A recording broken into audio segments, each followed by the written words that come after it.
Salut à tous, bienvenue dans The Programmatic Society, un programme qui vous propose d'entendre la voix de ceux qui font le marché du programmatique, en français dans le son, international dans le ton. Une émission soutenue par Gold Circle, avec pour partenaire média 100% Média. Ce contenu est accessible également en podcast sur les principales plateformes d'écoute. Cette semaine, notre thème est le suivant, le retail data au service de la performance média. Dans le paysage dynamique du marketing digital, les données sont la clé de voûte de la réussite des campagnes. Les annonceurs cherchent constamment de nouvelles façons de maximiser leur performance média et d'atteindre leurs objectifs commerciaux. C'est là que le retail data entre en jeu. Aujourd'hui, nous allons plonger dans cette puissance que représente ce fameux retail data et explorer comment il peut être utilisé pour optimiser les campagnes publicitaires. Qu'il s'agisse de données transactionnelles, de données de localisation ou de données comportementales, le retail data offre des perspectives uniques pour cibler les consommateurs de manière plus précise et pertinente que jamais. Nous demanderons à nos invités quels sont les enjeux business et marketing autour du retail data, de nous décrire des exemples concrets de campagnes réussies basées sur le concept de retail data et comment ils voient évoluer dans les années à venir le retail data au service de la performance média. Nos participants cette semaine, Julien Mas de Gold Circle et Paul Leperchet de Publicis Media. Bonjour Julien. Bonjour Michel. Re-bienvenue, j'allais dire, dans The Programmatic Society, puisqu'il y a quelques temps, on parlait des données transactionnelles et on va y revenir aujourd'hui, puisqu'on va parler de retail data au service de la performance média. Bonjour Paul. Bonjour. Et je suis très content de te recevoir, puisque tu diriges toute la partie data de Publicis Media. Et comme on le disait juste avant cette émission, tu es un peu dans le cœur du réacteur des sujets chauds du moment en ce qui concerne une agence de publicité, j'allais dire la publicité au sens large. Alors comme je le disais, on va parler de retail data et pour commencer, Paul, justement, je voudrais que tu puisses, de ton point de vue, nous définir le concept de retail data et quel est l'impact sur la performance média. Alors, le sujet retail data, ou plus largement retail média, c'est un sujet de forte actualité actuellement, notamment pour le groupe Publicis, qui a fait une annonce majeure pas plus tard qu'hier à Vivatech, avec donc l'annonce du lancement de l'entreprise Unlimitail, donc l'association des données de Carrefour et d'un certain nombre d'enseignes de la grande distribution et de la distribution spécialisée. L'objet de la retail data, c'est finalement de répondre à une promesse qui est de pouvoir toucher des consommateurs dont on connaît les comportements d'achat, dont on connaît les habitudes d'achat de manière générale, dont on connaît aussi, au-delà de la donnée purement transactionnelle, c'est aussi la capacité à avoir de la donnée géolocalisation autour d'un point de vente. Et les promesses qui sont associées à ça, c'est tout simplement une meilleure performance des actions marketing et en particulier des actions médias, via une meilleure personnalisation finalement, une meilleure efficacité de l'adressage publicitaire comparé à ce qu'on a pu faire historiquement en ciblant, notamment pour les annonceurs de la grande conso, de manière massive, quitte à générer de la déperdition, mais en touchant par conséquence son cœur de cible. Je pense que ça c'est l'essentiel de la promesse. Et le point qui arrive très bientôt, c'est aussi la capacité à distribuer cette information-là, non pas simplement dans un environnement digital, mais sur d'autres leviers, en particulier la télévision, l'affichage, finalement l'ensemble des points de contact, pour répondre à l'adressage publicitaire, mais aussi potentiellement à un parcours conso, enfin suivre le consommateur dans l'ensemble de son parcours, et in fine, générer une connaissance conso, finalement générer un cercle vertueux autour de la sollicitation marketing. Il me fait une transition Gold Circle. Exactement, d'où le nom Gold Circle. Ok, je comprends le nom du concept. Merci Paul, qui ne fait pas partie de la maison Gold Circle, mais au moins de nous avoir expliqué le concept, en tout cas du retail data. Ce que j'ai compris, c'est effectivement des informations beaucoup plus précises. On a parlé de la géolocalisation notamment, d'une meilleure personnalisation au service d'une meilleure performance média, et ce, quels que soient les points de contact, plus uniquement seulement au niveau digital, mais quels que soient les canaux de diffusion. De ton côté, Julien, le concept de retail data et l'impact sur la performance média, qu'est-ce que ça veut dire pour toi? Je vais compléter le propos de Paul. Il faut déjà préciser les concepts derrière les mots. Donc retail média, aujourd'hui, c'est de l'inventaire publicitaire qui est en fait dans l'environnement retail, que ce soit du site e-commerce ou du magasin. La retail data, elle permet aux campagnes qui sont faites sur ces inventaires de retail média d'être ciblées et d'être adressées aux bons consommateurs au bon moment.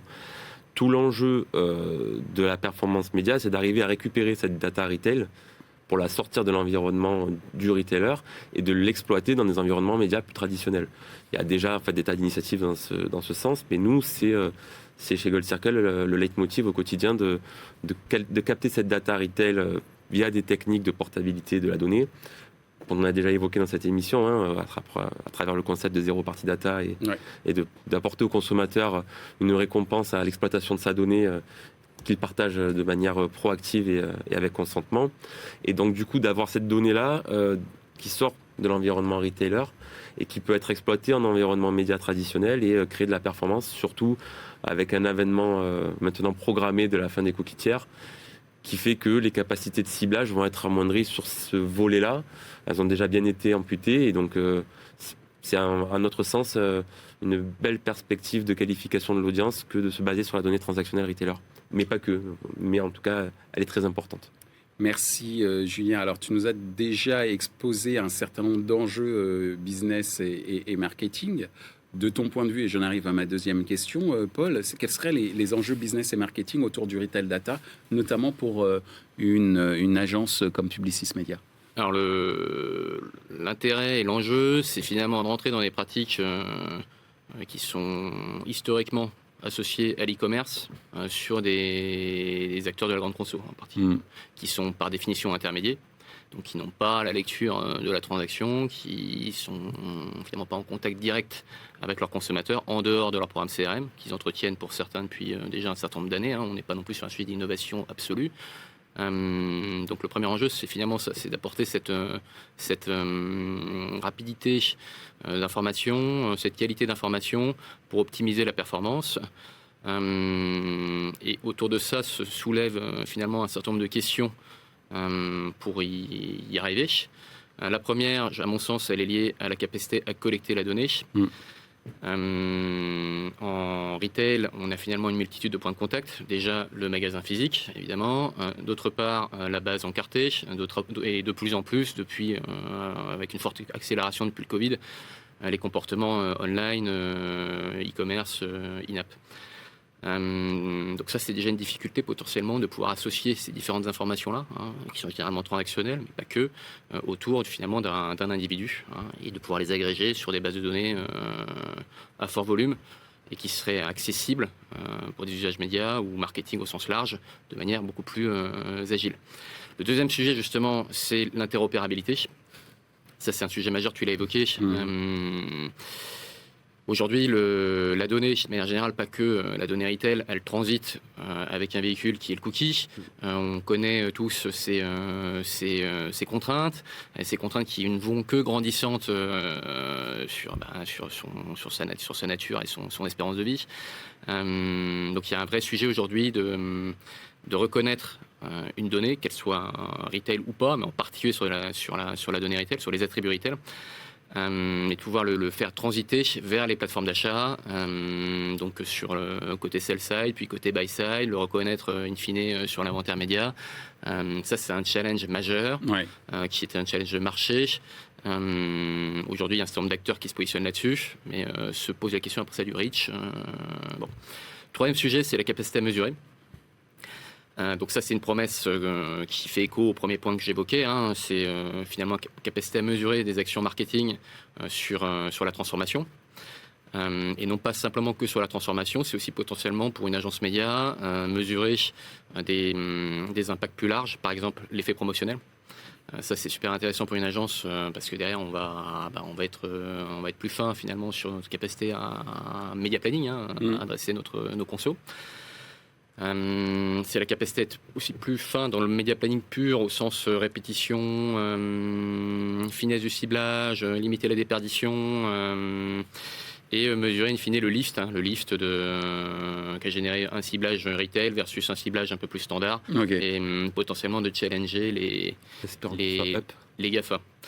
Et dernier point, le sujet, c'est le dernier sujet qui est un sujet majeur, c'est finalement aussi de définir le juste prix de cette donnée, qui est un sujet important.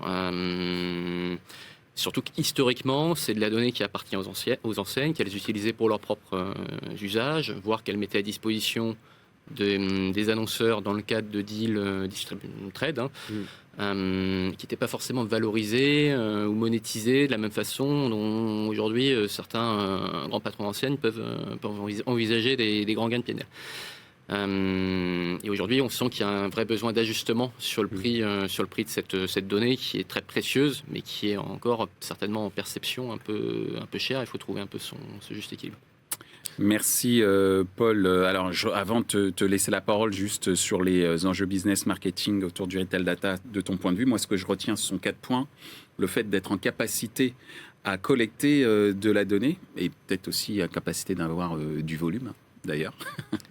L'interopérabilité, notamment au niveau des technologies exploitées et des différents canaux vers lesquels ces données vont être également redistribuées pour bien cibler une campagne, par exemple.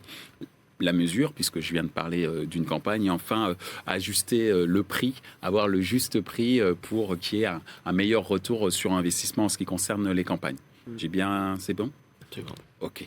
Alors, Paul, Julien, après Paul qui nous a expliqué les enjeux business, qui est assez proche de la notion des fameux 5V au niveau de la data, c'est-à-dire volume, valeur, entre autres. Je ne vais pas faire le prof là, mais en tous les cas, c'est assez proche de cette notion des 5V. De ton point de vue, Julien, du point de vue de Gold Circle, c'est quoi les enjeux business et marketing autour du retail data ? Je suis complètement d'accord avec ce que vient d'exposer Paul juste avant moi. Et je pense que la retail data, elle va permettre aux marques, déjà, si elle sort de l'environnement du retailer, de renouer un lien direct avec son consommateur. Cette désintermédiation qu'ont connue les industriels pendant les 40 dernières années, avec ces concepts de retail data et notamment de portabilité de la retail data, la marque va pouvoir renouer directement avec son consommateur à partir du moment où on répond aux problématiques évoquées tout à l'heure, Paul, de reach et de volume. Donc, si on accède à cette donnée retailer et cross-retailer et cross-canal, et j'avais dire cross-canal et cross-retailer, et qu'on arrive à la consolider pour un marketeur, c'est le Graal, parce qu'on peut redéfinir un persona et pour adresser le bon message au bon moment, mesurer, parce que la mesure est un élément hyper important. Nous, on a mis en place un certain nombre de pratiques d'outillage pour avoir un retour sur le taux de nourriture d'une campagne média dans les magasins. Donc, ah oui, d'accord. Ah oui, non, on a des outils qui nous permettent de faire ça et d'avoir de la data vise en quasi temps réel sur l'impact d'une campagne média dans le taux de nourriture d'une marque versus ses concurrents sur un magasin ou 2 magasins ou 3 magasins et sur des segments qu'on peut pas personnaliser à la volée. Donc il y a un vrai enjeu de mesurer l'efficacité. Ça permet de derrière pouvoir faire des arbitrages sur les investissements qui sont faits sur tel ou tel segment ou tel média. Donc c'est fondamental. Et enfin, il y a un dernier point moi que je note avec la retail data et le fait qu'elle soit entre guillemets libéralisée parce que c'est quelque part des concepts juridiques de GDPR qui permettent de libérer cette data selon nous, et donc du coup de pouvoir l'exploiter différemment, d'envisager des nouveaux usages. Ça va permettre aussi de créer des parcours utilisateurs et des parcours de consommation qui vont être plus sans couture. Depuis le haut de funnel média branding, ou en mid-funnel où on va commencer à pousser de la promotion et engager le consommateur avec la marque, jusqu'à la fin, au moment de burner en fait un avantage promotionnel, ça va devenir simple, sans complexité, parce que le processus, c'est imprimer un coupon ou flasher un ticket de caisse. Ça va être beaucoup plus simple et pour le consommateur, ça va permettre d'avoir beaucoup plus de cibles qui rentreront dans le processus promotionnel. Donc voilà. Une facilité d'accès, j'allais dire, du retail data, à la fois pour l'annonceur, pour mieux cibler ses campagnes. Avec son agence. Et également pour le consommateur au final, avec un certain nombre de nouvelles fonctionnalités, de nouvelles applications. comme Gold Circle, il faut le dire, entre autres, pour justement faciliter l'expérience de récupération de son fameux reward ou award, promotion en passage en caisse, par exemple. Justement, puisque je commence à utiliser des exemples concrets pour dire en fait à quoi ça sert effectivement cette retail data, que ce soit pour la marque, l'agence ou le consommateur. Est-ce que, Paul, tu as des exemples concrets de campagnes réussies basées sur le concept de retail data ? Alors, oui, et depuis déjà, nous, on construit notre courbe d'expérience depuis déjà finalement de nombreuses années sur ces sujets, de manière beaucoup plus fine désormais, parce qu'on est en capacité de mesurer les choses sur des volumes plus conséquents et sur des temporalités beaucoup plus courtes. Globalement, on va dire que les choses se font sur différents niveaux. Le premier, c'est lié à l'optimisation de la performance média. Je l'évoquais précédemment, c'est la capacité à mesurer un niveau de reach, de couverture sur cible efficace finalement, de façon à limiter la déperdition versus des ciblages plus traditionnels, généralement des ciblages sociodémographiques ou sur centres d'intérêt qui sont beaucoup moins fins que ceux issus de la donnée transactionnelle. D'accord. Associé à ça, c'est aussi le niveau de répétition finalement optimal avant de déclencher une conversion. Et là, on peut le faire parce que justement, on est en capacité au travers d'un identifiant d'associer une donnée advertising d'exposition avec une donnée de conversion réelle sur une sortie de caisse. Donc on va pouvoir se dire ok, j'ai intérêt à solliciter ce conso-là à tel niveau, à tel moment, sur tel levier. Donc il y a un vrai premier sujet d'optimisation média qui est un levier très fort d'efficience finalement, d'optimisation de budget marketing. Deuxième sujet, c'est sur la capacité à mesurer du lift en sortie de caisse. Donc ça, on le fait à la fois sur des environnements spécifiques, sur par exemple des annonceurs endémiques sur Amazon, parce qu'au travers d'Amazon, on a la capacité à faire ce lien justement entre l'AD et la transaction. Donc on fait de la mesure de lift entre des ciblages spécifiques, des formats spécifiques, des créas spécifiques. Et on le fait aussi sur la donnée retail au sens dur du terme, avec ce que mettent à dispo aujourd'hui les enseignes, ce qu'on travaille aussi au travers de la nouvelle offre Publicis, pour mesurer finalement de l'incrément entre ces différents ciblages. Et là, c'est intéressant parce qu'on découvre de nouvelles contraintes qui nous poussent en fait, pour pouvoir bien mesurer, il faut qu'on ait du volume. Ouais. Si on veut avoir du volume, finalement, il va falloir qu'on cible un peu plus large. Bien sûr. Donc au final, on va peut-être devoir déprécier un peu notre ciblage pour être en capacité de mesurer un lift. Donc ça, il faut aussi pouvoir convaincre un annonceur de se lancer dans ce type de démarche, parce que c'est vraiment une démarche test and learn, littéralement. Et ce qu'on constate sur des annonceurs grande conso, c'est des campagnes qui fonctionnent, d'autres qui ne fonctionnent pas. Donc la donnée retail n'est pas non plus la panacée dans la performance marketing.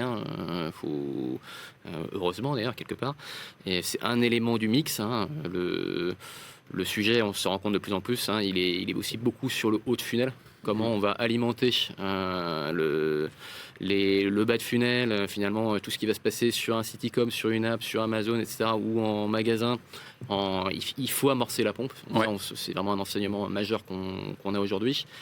Et le deuxième point, c'est pareil, c'est un peu enfoncer une porte ouverte, c'est les attraits marketing originels, c'est-à-dire la force du produit, la force de l'offre et la force de la création. Ouais. Ça, en agence média, on n'est pas toujours focalisé sur ces sujets-là. Là, on a la capacité de mesurer un bon ciblage, mais parfois, le bon ciblage ne suffit pas si le message il a été envoyé sur une bannière très simple, 300 par 250 qui est perdu. Voilà. Et évidemment, après ça, les notions de contexte... Et s'ajoute désormais, et ça aussi c'est une valeur intéressante de ce type d'offre, c'est la notion de responsabilité RSE, Bien sûr. puisqu'on va générer moins de déperdition, on va générer de la performance, donc de façon assez naturelle, on va moins solliciter l'inventaire média parce qu'on sera plus efficace. Donc de fait, on est plus responsable. Merci Paul. Julien, justement sur des exemples concrets de campagnes réussies basées sur le concept de retail média. Donc il faut bien travailler son produit, son offre et puis la manière dont le produit et l'offre est diffusé auprès des cibles. De ton point de vue, quelles seraient les campagnes que tu pourrais citer en exemple? Là où je vais rejoindre Paul sur son propos, c'est quand on pense que le bas de funnel. Quelque part, on a oublié le plus important pour générer en fait une dynamique vertueuse et même si la donnée retail en bas de funnel, elle permet de mesurer des conversions et de pouvoir toucher le consommateur au moment de l'acte d'achat, notre leitmotiv à nous, c'est de pousser cette donnée plus haut dans le funnel. D'où l'intérêt de créer des networks premium de partenaires médias. D'accord. Et de les nourrir avec de la donnée retail data, ce qu'on peut faire parce que la donnée retail, on l'a via nos consommateurs qui nous la partagent. Ouais. Et donc ça permet à nos partenaires médias premium d'aller créer de la valeur sur le branding, de pouvoir ensuite avoir des endroits spécifiques dans les pages où on va pouvoir entrer en considération. Le consommateur va être plus en considération avec la marque parce qu'il va découvrir les offres promotionnelles, trade du moment, etc. Et in fine, aller convertir chez un retailer X ou Y, celui de son choix. Quelque part, on n'a pas à changer ses habitudes d'achat. Donc un exemple concret là-dessus, c'est d'avoir travaillé avec un grand groupe média, notamment Prisma, pour le citer, sur des segments qui étaient en appétence avec des produits de beauté et avec un annonceur qui était une marque de cosmétiques que je ne peux pas citer, mais qui est un client connu de Publicis. Et d'aller adresser en fait à ces cibles, à ces audiences Prisma sur des audiences féminines, de la publicité promotionnelle à travers en fait un parcours utilisateur Gold Circle pour aller en fait les faire convertir de la portabilité de données et derrière aller faire des achats en magasin. Et on a eu des résultats extrêmement probants sur ces cibles-là parce que l'offre elle était en adéquation avec le segment et c'est encore plus prometteur à partir du moment où on pourra encore plus affiner le segment ciblé avec en fait c'est quelque chose qui se nourrit, c'est-à-dire qu'au début on amorce, puis après on va pouvoir choisir des segments qui seront encore mieux ciblés en appétence côté haut de funnel parce qu'on aura eu cette data retail. Donc aujourd'hui on abonde des campagnes qui sont basées sur les éléments sociodémographiques évoqués Paul tout à l'heure et des promesses promotionnelles fortes pour inciter les audiences à convertir et à faire la portabilité de leurs données, mais dans les prochaines semaines, ces premières données vont permettre de remonter en fait dans nos bases et d'aller nourrir les stratégies haut de funnel et créer en fait une dynamique de plus en plus vertueuse sur le ciblage et jusqu'à la conversion, avec toujours cette dimension de mesure avec les outils que j'évoquais pour pouvoir mesurer les impacts de nos campagnes jusqu'au magasin et même sur les différents magasins. On a cité tout à l'heure Amazon. J'ai aussi également eu des discussions avec Amazon et un de leurs pain points, c'est que effectivement, tu as sur un funnel, full funnel Amazon, tu peux vraiment bien mesurer ta campagne et ta conversion. Mais quid de la campagne retail média sur Amazon Ads qui va convertir chez Carrefour? Oui, compris. Et en fait, j'ai eu des discussions avec des personnes chez Amazon pour dire le jour où, on commence déjà à discuter de comment on pourrait nourrir avec nos données leurs insights à eux pour vérifier que quand tu fais une campagne Amazon Ads, elle a aussi un impact pour la marque chez Carrefour, chez Leclerc, chez Casino, chez Sephora, etc. Donc la notion, une amélioration de l'attribution des performances des campagnes par ailleurs. C'est ça. Améliorer le ciblage en haut de funnel et améliorer l'attribution et le monitoring de la perf dans le bas. Merci Julien. Alors Paul, on a évoqué l'amélioration au fur et à mesure et la finesse, j'allais dire, et la justesse de la mesure en exploitant le retail data, donc de la mesure des campagnes publicitaires dans un environnement retail média, mais on va dire dans tout type de point de contact qui a pour vocation, en tout cas, de générer de la conversion via de l'achat. Comment, toi, tu vois évoluer dans les années à venir le concept de retail data au service de la performance média ? Alors, je pense qu'il y a une première chose, c'est l'accessibilité à cette donnée qui devient... c'est vraiment un sujet qui devient un peu universel, là. J'ai parlé de l'offre de Publicis qui a été lancée récemment, mais il y a Criteo aussi qui a lancé son offre, sa mise à disposition SSP, donc c'est quand même un acte majeur et très intéressant. Les régies, les enseignes s'équipent de régies. Il n'y a pas une semaine où il n'y a pas une nouvelle régie qui arrive. Ouais. Donc déjà, je dirais, le premier point, c'est vraiment la disponibilité de ces données de manière beaucoup plus massive comparée à ce qu'on a pu connaître précédemment. Peut-être Carrefour qui avait pris un tour d'avance. Aujourd'hui, on peut dire que tout le monde s'y met très sérieusement. Le deuxième sujet, j'en ai parlé, ça va être l'interopérabilité. Ça, il va falloir qu'on s'accorde collectivement pour mutualiser finalement les bases. C'est typiquement l'objet de la joint venture entre Carrefour et Publicis, de façon à rendre interopérable, accessible finalement cette donnée sur les outils d'achat. Il y a des solutions qui existent. Néanmoins, aujourd'hui, elles ne délivrent pas forcément les reach, les niveaux de couverture les plus conséquents pour générer de la croissance pour les annonceurs et aussi, surtout, pour pouvoir mesurer la performance. Donc ça, c'est ce point-là, gérer à l'avenir, c'est le sujet numéro 1 à tacler, et avec une contrainte majeure qui est liée aux décisions de Google en particulier, qui est fortement contraint par le régulateur. Donc il y a un niveau de clarté sur l'avenir des identifiants finalement du véhicule qui porte la donnée, qui pose un certain nombre de questions. Et gérer à l'avenir, le sujet qui va nous intéresser, nous, agences, c'est de rentrer sur des dynamiques un peu plus profondes, c'est-à-dire sortir de lecture purement média, c'est regarder, mesurer à l'aune non pas simplement de la conversion, ce qui est déjà un cap important en tant qu'agence comparé aux pratiques encore traditionnelles de mesuration du clic ou de la visibilité, voire de l'attention aujourd'hui. Là, on mesure de la vente, c'est intéressant, mais c'est de mesurer sur du parcours conso à plus long terme. Donc, ce qu'on appelle la lifetime value, mesurer l'impact des différents leviers, qu'ils soient payants ou non payants, dans le parcours, donc rentrer dans des logiques d'attribution, justement, comme tu l'évoquais, pour finalement comprendre l'apport des différents leviers en fonction des différents niveaux, des différentes étapes du consommateur dans son parcours. Et ça, c'est du coup des dynamiques de long terme qui, nous, en tant qu'agence, nous permettent aussi de rentrer dans des relations avec des annonceurs qui sont plus robustes, qui sont plus intéressantes quelque part que de la pure opération média historique. Merci Paul. De ton point de vue, Julien, comment tu vois évoluer le retail data au service de la performance média, Mais en fait, exactement sur le constat de départ, j'ai le même que Paul, c'est-à-dire qu'il y a un marché qui est de plus en plus large et fractionné et qu'il va y avoir des besoins d'interopérabilité. Moi, j'ai pas la bannière Publicis, donc c'est plus facile pour moi de dire que je fais pas le pari que les différents retailers arrivent à s'accorder pour travailler de commun accord autour de ce concept et de créer un marché commun. De la data, tu veux dire ? De la data et de la data retail. En fait, j'ai moins confiance dans cette vision-là.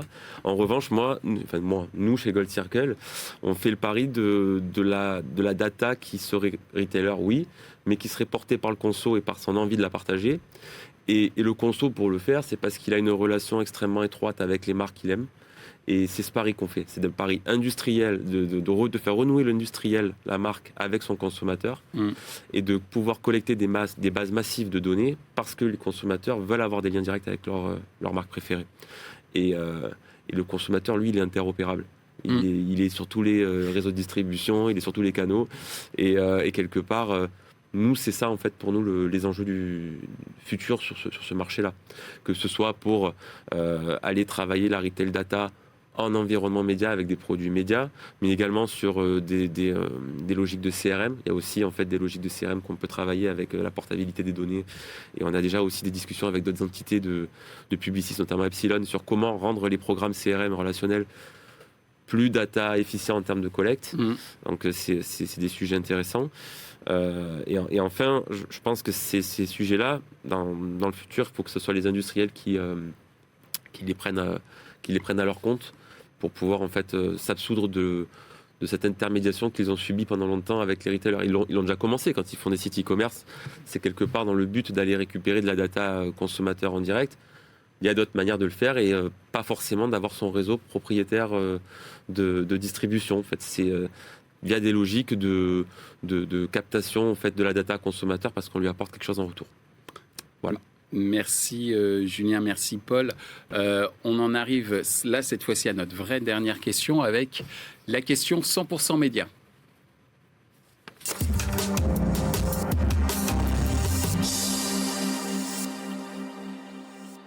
Bonjour à tous. Le sujet de la data est un enjeu business bien entendu, mais également de plus en plus un enjeu organisationnel.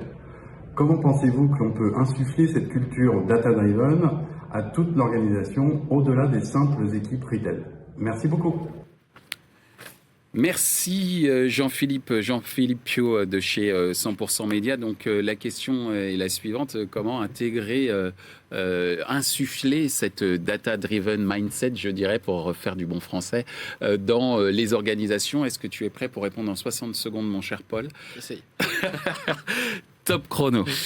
Ok. Alors, je pense qu'il faut remettre le sujet déjà sur l'enjeu marketing, en fait. Si on intéresse tout le monde à la question marketing, finalement, c'est quoi l'objet? C'est pour quoi on est sollicité? Pourquoi on est sollicité? Est-ce que c'est pour construire la notoriété? Est-ce que c'est pour construire la considération, de l'envie, de l'appétence à une marque, à un produit?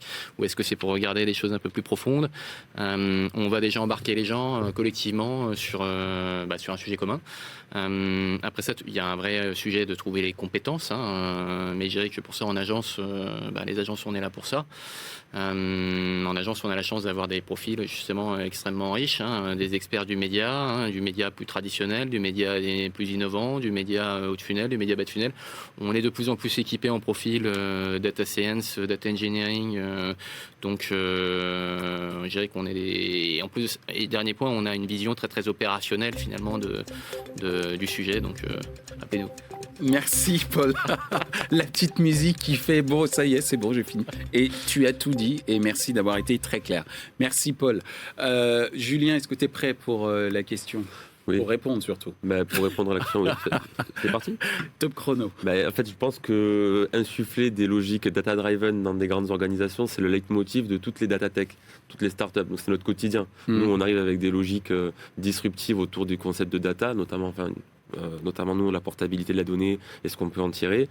Mais quand on regarde dans les différents interlocuteurs qu'on peut avoir côté annonceur ou même côté agence, il y a quand même une vraie culture digitale en France. De plus en plus, il y a des gens qui sont capables de comprendre de quoi on leur parle et le marché s'est de plus en plus structuré autour de ces logiques. Donc, c'est plus trop maintenant, je pense que la question, c'est plus trop de savoir si on doit insuffler cette logique-là, mais c'est à quelle vitesse les organisations vont se transformer, parce qu'elles ont déjà compris qu'il fallait qu'elles aillent dans ces logiques data-driven pour être performants. Donc, c'est une question de vitesse à laquelle ça s'exécute. Il y a des partenaires pour aller vite. C'est ça l'enjeu. Merci Julien. C'était les 10 dernières secondes, mais tout va bien. Merci Julien. Merci Paul.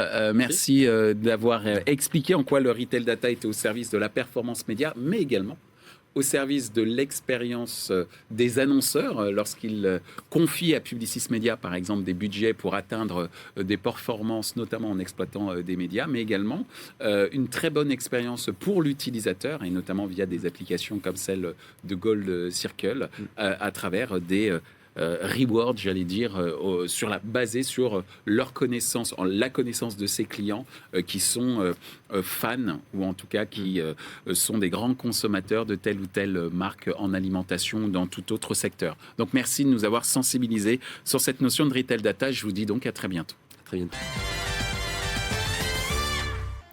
Ainsi s'achève cette émission sur le retail data au service de la performance média, une émission que j'ai eu le plaisir de vous présenter et accessible en podcast sur les principales plateformes d'écoute.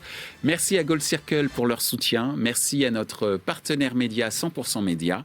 Merci également à l'ensemble des équipes d'Altis Média pour la réalisation de ce programme.